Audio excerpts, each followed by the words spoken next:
Color and lighting in movies are tools used just like every other tool to tell the story. And when color theory and lighting are used in conjunction with storytelling, they can elevate a film to a higher level. Now I'm going to be explaining how color theory and lighting can be used to elevate a story by using my untitled short film as an example, which if you haven't seen, check it out right now. It's the video that I posted before this one. Now, to give you some background, this film was conceived as a sonnet, a visual sonnet. So the visuals are supposed to be matching each line of the sonnet that I wrote. It's a sonnet about a person who's messed up, yet his significant other still takes him back. Now we open with this shot, and what I'm doing here is establishing the tonality and the color from the jump. With these two opening lines, because I am the cause of all this pain, to you, my love, who's been and is to be. The color is telling a story. He messed up, leaving her in this blue area and keeping him in a more normally lit area. This is to visually show the separation between the two of them. The warm color on him seriously contrasts with the cool blue that she's bathed in. You see, the opposite of cool blue tones on the color wheel would be warm tones. The flashing light behind her, hitting both her and him, is meant to be a nagging light that he can't ignore. Even if he stays in the warmth, that nagging light is still hitting him. Having the both of them in these complete opposite tones allows the visual separation to be more prevalent. And even in this next shot, although he's still in the warm tones, the cool blue tones surround him, and the darkness of the lighting on his body is almost pulling him into those cool blues, which is why you see in the next shot, he is also in the blues. Again, showing that he can't escape this thing that he did, even though he gets up and walks out of frame and tries to. As much as he tries to escape, he's just as much in the blue as she is. And from there, I have these two shots, right? So both of them are him trying to escape the darkness and escape the blue, but it's still following him everywhere he goes. If you notice screen left, there's a lot of blue that's over there. He's stepping into this light, which is much cooler than the light that was used before.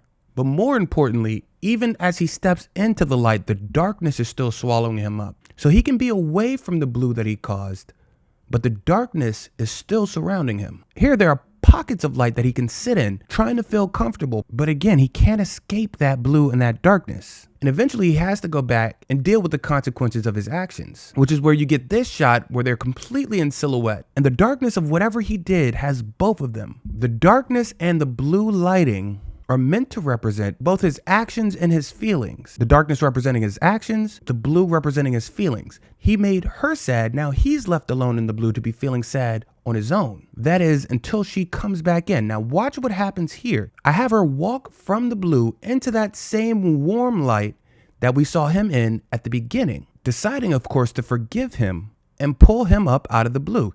Then we transition completely from blue to green. Now in this instance, I'm using green as it would be used in nature to represent a new beginning. Think of spring, when the green leaves start to grow on the trees. It feels fresh and new, and that's what psychologically I wanted to do in this moment, bring new hope. Now, the reason why he's completely in green while she's in the warmth is because symbolically, I wanted to show that she's gone through what she needed to go through on her own and had actual growth, while he's been given this new life without actually doing the work on himself.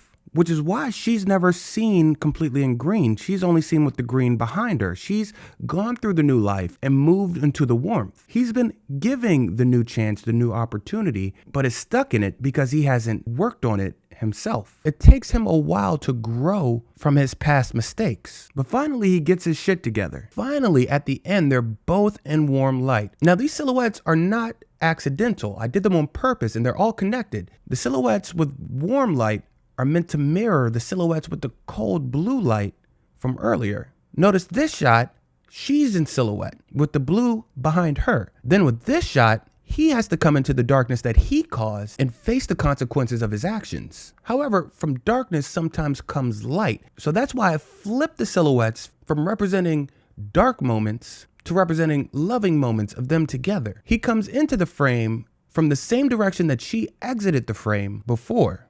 And now they're both in warm light, back together, and feeling better than ever. These are the type of thoughts that filmmakers put into making movies. It's visual storytelling, both told with the compositions and the framing, but also the color and the light. Everything should assist in the story that's being told. And that was my entire goal with this film. But I really want to know what you think of the film, so make sure you watch it and let me know in the comments just how you feel about it.